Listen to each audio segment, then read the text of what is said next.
Pyramid ஆன்மீக மன்ற இயக்கம் மற்றும் PMC தமிழ் வழங்கும் பிரம்மஸ்ரீ பத்ரிஜியின் தெய்வீக வழிகாட்டுதலுடன் கரூர் தியான மகா யக்ஞம் வரும் செப்டம்பர் 6-7 தேதிகளில் நடைபெற உள்ளது. தியானம் நடைபெறும் இடம் சின்ன கொங்கு திருமண மண்டபம், கரூர். மேலும் விவரங்களுக்கு இங்கு கொடுக்கப்பட்டுள்ள எண்ணை தொடர்பு கொள்ளவும். அனுமதி இலவசம். அனைவரையும் அன்புடன் கரூர் தியான மகா யக்ஞத்திற்கு அழைக்கிறோம்.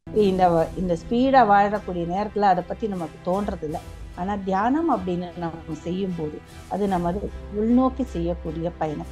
இந்த உள்நோக்கி செய்யக்கூடிய ஒரு பயணத்துல நமக்கு நாம இந்த உடல் மட்டுமல்ல, உடலையும் மீறி ஒரு பகுதி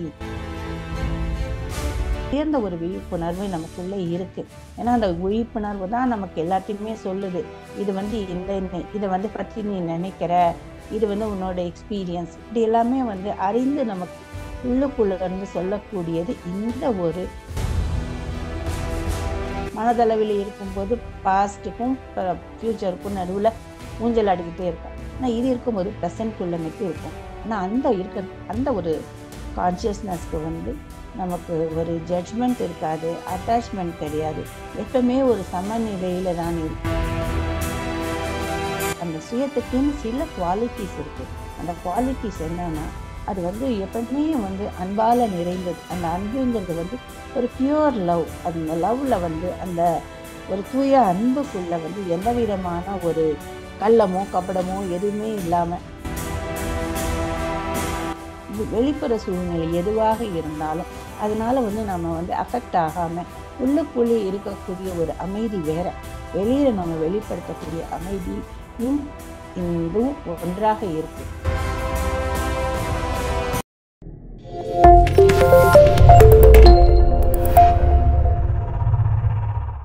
அனைவருக்கும் இந்த இனிய காலையில் என்னுடைய உற்சாகமான வணக்கங்கள். இன்னைக்கு நம்ம பார்க்கக்கூடியது நமது ஆன்மீக நுண்ணறிவு.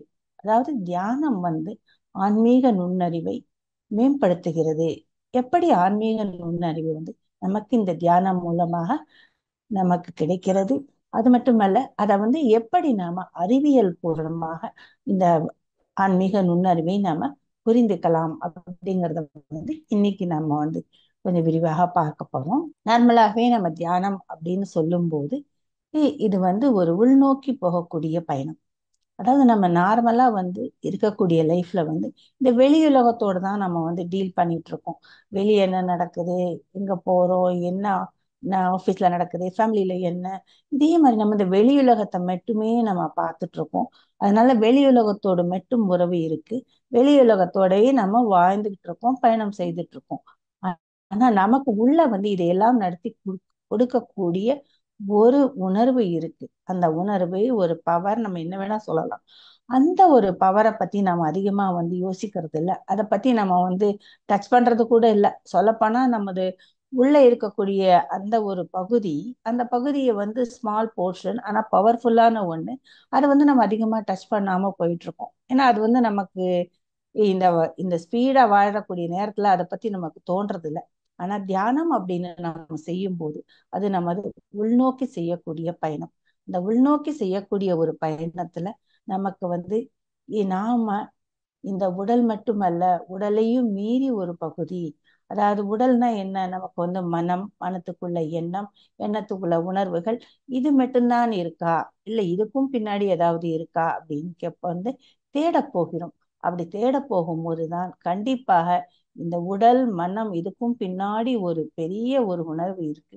அந்த உணர்வை நம்ம தனி சுயம், அதாவது இண்டிவிஜுவல் கான்சியஸ்னஸ் அப்படின்னு சொல்லலாம். ஒரு உயர்ந்த ஒரு விழிப்புணர்வு நமக்குள்ள இருக்கு. ஏன்னா அந்த விழிப்புணர்வு தான் நமக்கு எல்லாத்தையுமே சொல்லுது. இது இதை பற்றி நீ நினைக்கிற, இது உன்னோட எக்ஸ்பீரியன்ஸ், இப்படி எல்லாமே அறிந்து நமக்கு உள்ளுக்குள்ள இருந்து சொல்லக்கூடியது இந்த ஒரு கான்சியஸ்னஸ் அப்படின்னு சொல்லுவோம். ஆனா அந்த கான்சியஸ்னஸ்ங்கிறது நம்மள வழி நடக்குது. ஆனா அந்த கான்சியஸ்னஸ் பத்தி நமக்கு அதிகமாக தெரியாது. அதை நம்ம அதிகமா தொடர்றது கூட இல்லை.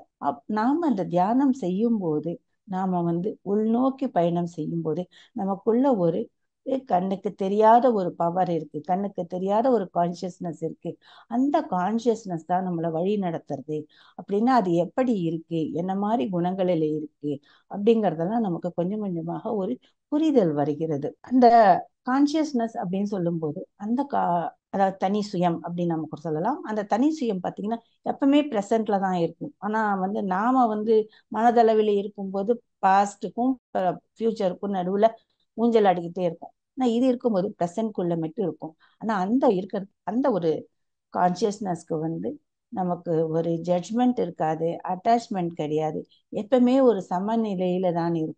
அந்த மாதிரி ஒரு சமநிலையில இருந்து எல்லாத்தையுமே பார்க்கக்கூடிய ஒரு கான்சியஸ்னஸ் தான் அந்த கான்சியஸ்னஸ். அதை பத்தி நம்ம புரிஞ்சுக்க ஆரம்பிக்கிறோம். அதனால வேண்டாத ஒரு அட்டாச்மெண்ட்ஸ் இதெல்லாம் கொஞ்சம் கொஞ்சமா நம்மளை விட்டு போக ஆரம்பிக்குது. அதனால அடிக்கடி நமக்கு பத்ரி சார் சொல்லுவார், no attachment and no judgements. எதுவாக இருந்தாலும் நம்ம அதை ஃபாலோ பண்ணணும் அப்படின்னு சொல்லுவார்.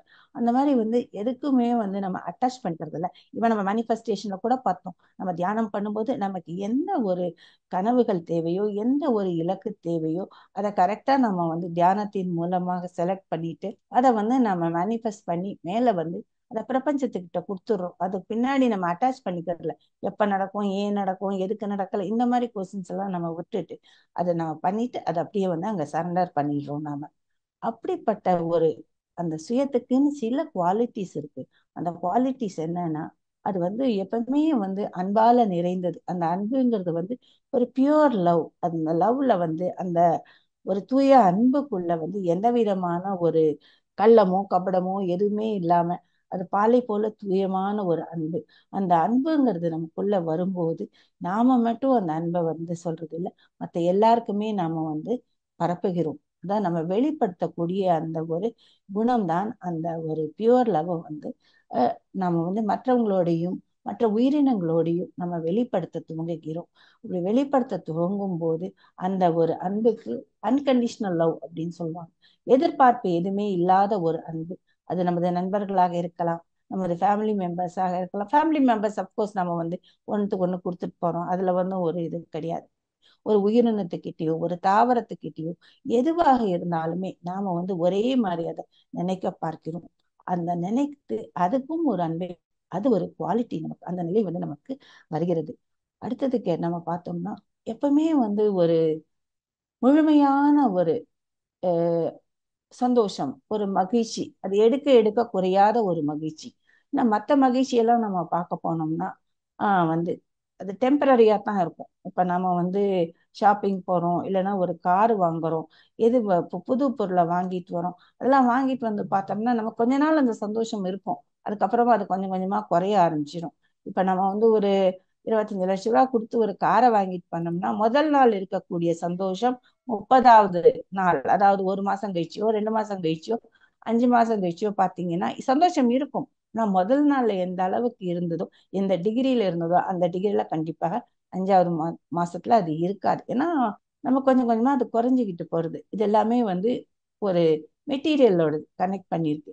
ஆனா என்னைக்குமே நம்மளையும் நமக்குள்ள இருக்கக்கூடிய முழு வகையான எடுக்க எடுக்க குறையாத ஒரு சந்தோஷம் அப்படிங்கிறப்போம் நம்ம அந்த சந்தோஷத்துல இருந்து நம்ம வெளிப்படுத்த ஆரம்பிக்கிறோம். அதே மாதிரி ஒரு ஆழமான ஒரு அமைதி, அந்த அமைதி இருக்கும்போது நம்ம அந்த அமைதியின் வழியாக நம்ம செயல்படுத்தக்கூடிய விதமே வேறு. எந்த ஒரு நிகழ்வாக இருந்தாலும், வெளிப்புற சூழ்நிலை எதுவாக இருந்தாலும் அதனால நம்ம அஃபெக்ட் ஆகாம உள்ளுக்குள்ளே இருக்கக்கூடிய ஒரு அமைதி வேற, வெளியில நம்ம வெளிப்படுத்தக்கூடிய அமைதியும் இதுவும் ஒன்றாக இருக்கு. அதனால நார்மலா நம்ம இருந்தோம்னா வெளியே ஏதாவது ஒரு கிரைசிஸ் வருது, இல்லை அந்த மாதிரி ஏதாவது ஒரு சேலஞ்சஸ் வருது அப்படின்னா கண்டிப்பாக நம்மளுடைய மனநிலை மாறிவிடும். ஆனா நம்ம இந்த ஆழ்ந்த மனநிலையோட பார்க்கும்போது அதை அமைதியாக நம்ம பார்க்கிறோம். அதுக்கு என்ன காரணம், என்ன செய்ய வேண்டும், எப்படி இதை நம்ம டேக்கிள் பண்ணணும், அதையெல்லாம் ரொம்ப ஒரு கன்ஸ்ட்ரக்டிவ் வேல நம்மளால பார்க்க முடியுது. அதான் நம்ம எடுக்கக்கூடிய முடிவுகளும் அதை பேஸ் பண்ணி இருக்கக்கூடியதாக இருக்கு. அதாவது எப்படி கடல்ல கரையோரத்துல பார்த்தா நிறைய அலை அடிச்சிட்டே இருக்கும். ஒரே அதாவது இந்த கடலானது அமைதியாக இல்லை அப்படின்னு நம்ம சொல்லலாம். ஆனா நடுக்கடல் வந்து அமைதியாக இருக்கும் அப்படின்னு சொல்லுவாங்க. அதை விட கடல் மட்டம் கீழே கீழே கீழே போகும்போது, ஆழ்கடலுக்கு போகும்போது அலையே இல்லாத ஒரு அமைதியான நிலையாக இருக்கும் அப்படின்னு சொல்லுவாங்க. அந்த மாதிரி நமக்கு மேலுடைய மனதுல வந்து மேலோட்டமா நம்ம பார்க்கும்போது பலவிதமான சஞ்சலங்களுக்குள்ள ஆளாகக்கூடிய நாம இந்த தியானம் பண்ணும்போது இந்த ஆழமான அமைதியை வந்து நம்ம உணர்கிறோம். அந்த ஆழமான அமைதியில இருந்து நம்ம வந்து எந்த ஒரு முடிவை எடுக்கும் போதும் அந்த முடிவோ எதை ஒண்ணு நம்ம அப்ரோச் பண்றோமோ எல்லாமே வந்து ரொம்ப டிஃபரெண்டாக ஒன்னாக இருக்கு. நல்ல ஒரு கன்ஸ்ட்ரக்டிவாக இருக்கு. ஒரு நியூ மெத்தடாக இருக்கு. இதெல்லாம் வந்து நம்ம இந்த தியானம் பண்ணும்போது ஆட்டோமேட்டிக்கா நமக்குள்ள கொஞ்சம் கொஞ்சமா புரிதல் வருது. நான் இந்த உடம்பு மட்டுமல்ல, இந்த மனம் மட்டுமல்ல, அது இதுக்கும் மீறி நான் உள்ள ஒரு சக்தி இருக்கு. அந்த சக்தியோட வந்து நான் வந்து உணர வேண்டும். அந்த சக்தி என்ன சொல்லுது, நான் யார், நான் எதற்காக இந்த உலகத்துக்கு வந்திருக்கிறேன், இதையெல்லாம் வந்து நம்ம புரிந்து கொள்ள ஆரம்பிக்கிறோம். என்னுடைய ஆற்றல் என்ன, நான் எதையெல்லாம் சாதிக்க முடியும், என்னால் எல்லாமே சாதிக்க முடியுமா, இதெல்லாமே வந்து நமக்கு இருக்கக்கூடிய இந்த ஒரு கேள்விகளுக்கு எல்லாமே விடை நம்ம வந்து உள்நோக்கி பயணம் செய்யும்போது நமக்கு கிடைக்குது. அதாவது முதலாவதாக சொல்றாரு இந்த கிரேக்க தத்துவ ஞானி, எந்த மனிதனும் ஒரே நதியில் 2 முறை அடியெடுத்து வைக்க முடியாது. ஏனென்றால் அது ஒரு புதிய மனிதன், அது ஒரு புதிய நதி அப்படின்னு சொல்றாரு. அதே போல உங்கள் உண்மையான சுயம் ஒரே சதை மற்றும் எலும்புகளிலும் 2 முறை அடியெடுத்து வைக்க முடியாது. ஏனென்றால் நீங்கள் உங்கள் வாழ்க்கையின் ஒவ்வொரு தருணத்திலும் உண்மையில் உங்கள் உடல், மனம் மற்றும் அறிவியல் மாற்றத்தின் நதியில் இருக்கிறீர்கள் அப்படின்னு சொல்றாரு. அதாவது வந்து இதை வந்து ஒரு கற்பனை செய்து பாருங்க. ஒரு ஆறு ஓடிட்டு இருக்கு. அந்த ஆற்றுக்குள்ள போய் நீங்க கால் எடுத்து வைக்கிறீங்க. வச்சுட்டு ஒரு 2 செகண்ட்க்கு அப்புறமா மேலே எடுத்துடுறீங்க. திரும்பி காலை வைக்கிறீங்க. இப்படி காலை வைக்கும் போது நம்ம பார்த்தோம்னா நம்ம முதல்ல எந்த காலை தண்ணி வச்சோமோ அந்த தண்ணி அந்த இடத்துல இருக்காது. ஏன்னா அந்த தண்ணி அந்த இடத்த விட்டு ஓடி போயிடும். 2வது தடவை வைக்கும் போது புது தண்ணி வருது. அதே மாதிரிதான் ஒரு மனிதன் கூட. நான் ஒவ்வொரு மனிதனும் நொடிக்கு நொடி மாறிக்கிட்டே இருக்கான். நதியில எப்படி அந்த மாற்றம் இருக்கிறதோ அதே மாதிரி வந்து நாமளும் மாறிக்கிட்டு இருக்கோம் அப்படின்னு சொல்லி சொல்றாரு. ஃபீல் வந்து நமக்குள்ள டெவலப் ஆகுது. அதே மாதிரி உணர்வுகளின் நுண்ணறிவு, அதாவது EQ அப்படின்னு சொல்றோம். இந்த EQ நமக்கு நாம என்ன உறவை வைத்துக் கொள்கிறோம், மற்றவர்கள் கூட நாம எப்படி உறவை வைத்துக் கொள்கிறோம், அந்த உறவுக்கு வந்து நம்ம ரெஸ்பாண்ட் பண்ணணுமா, இல்ல வந்து நம்ம வந்து ரியாக்ட் பண்ணணுமா, ரியாக்ட் பண்ணாம ரெஸ்பாண்ட் பண்ணா வந்து ரிலேஷன்ஷிப் வந்து பெட்டரா இருக்குங்கிறதெல்லாம் நம்ம டீட்டெயிலாக புரிஞ்சுக்கிறோம். அடுத்தது வந்து நம்ம IQ அப்படின்னு சொல்றோம். அந்த IQங்கிறது என்ன, கற்றுக்கொள்ளுதல். கற்றுக்கொள்றதுல பல வகையான இருக்கு. ஃபோக்கஸ் இருக்கு, கான்சன்ட்ரேஷன் இருக்கு, கிரியேட்டிவிட்டி இருக்கு, நம்ம எண்ணங்களை கவனிக்கிறது, பாசிட்டிவான எண்ணங்களா இல்ல வந்து நமக்கு அற்புதமான எண்ணங்களா, எந்த எண்ணங்கள் எதை வந்து உருவாக்குகிறது அப்படிங்கிறதுலாம் இதுல நம்ம வந்து டீட்டெயிலா பார்த்தோம். இதுக்கு நெடுவுல இருக்கக்கூடியதுதான் இந்த SQன்னு சொல்றது. அதாவது வாழ்க்கையின் அர்த்தம் அண்ட் பங்களிப்பு, ஒரு வித்தியாசத்தை ஏற்படுத்துதல். அப்படி ஏற்படுத்துறது எப்படி நமக்குங்கிறது நாம பார்த்தோம். அதாவது வந்து ஆன்மீக நுண்ணறிவு வரும்போது நம்ம முழுமையாக உள்ளிருந்து மாறுகிறோம். அந்த என்ன உள்ளிருந்து மாறுகிறதோ அந்த உயர்ந்த ஒரு விழிப்புணர்வு, உயர்ந்த ஒரு நல்ல ஒரு மனப்பான்மை, அதை வந்து நம்ம வெளியே கொண்டுட்டு வரோம். அப்படி வெளியே கொண்டுட்டு வரும்போது நாம மட்டும் வந்து சந்தோஷமா இருக்கிறது இல்ல, மற்றவங்களையும் அந்த வாழ்க்கையில ஒரு சந்தோஷமான வாழ்க்கைக்கு ஈடுபட வைக்கிறோம். அவங்களையும் நம்மளோட சேர்த்து கூட்டிக்கிட்டு போறோம் அப்படிங்கிறது நம்ம வந்து இந்த நுண்ணறிவு, ஆன்மீக நுண்ணறிவால நம்ம புரிதல் வருது நமக்கு. அதாவது இந்த 5 நுண்ணறிவுகளுமே எப்படி வந்து மாறுகிறது, எப்படி கொடுக்குது நமக்கு ஒரு ஹோல்சமா அப்படின்னு சொல்லும்போது, இந்த ஆன்மீக நுண்ணறிவுல வந்து முதலாவதாக எல்லோரும் என்னுள் இருக்கிறார்கள். அடுத்தது என்னிடம் எல்லையற்ற ஆற்றல் உள்ளது. என் யதார்த்தம் என்னால் தான் உருவாக்க முடியும். எங்கும் மிகுதி, உயர் புத்திசாலித்தனம் எனக்கு உதவுகிறது அப்படிங்கிறதையும் நாம வந்து புரிஞ்சுக்கிறோம். இந்த 5 நுண்ணறிவுகள் வரும்போது இந்த புரிதல் நமக்குள்ள வருது. அதனாலதான் நமக்கு வந்து எப்ப இந்த ஆன்மீக நுண்ணறிவை நம்ம உணர ஆரம்பிக்கிறோமோ, அது நம்மள வளர ஆரம்பிக்கிறதோ, அப்ப நமக்கு இந்த புரிதல் எல்லாமே வந்து ரொம்ப ஈஸியா நமக்குள்ள வந்துடுது. அதாவது எல்லோரும் எனக்குள் இருக்கிறார்கள். அதாவது நம்ம தனித்தன்மையை விட்டு ஒரு இணக்கமாக போகிறோம். நாம் குறைந்த பொருள், அதிக ஆற்றல், இந்த ஒரு ஆற்றல் புலத்தில் நாம் ஒருவருக்கொருவர் இணைக்கப்பட்டுள்ளோம் அப்படின்னு சொல்றது. அதாவது நம்ம வந்து தினம் தியானம் பண்ணி அந்த குவாண்டம் ஆற்றல் புலத்துக்கு போகும்போது நம்ம எதை உணர்கிறோம்? நாம் எல்லாருமே வந்து ஒண்ணுதான், நம்ம எல்லாரும் ஒரே எனர்ஜி தான்.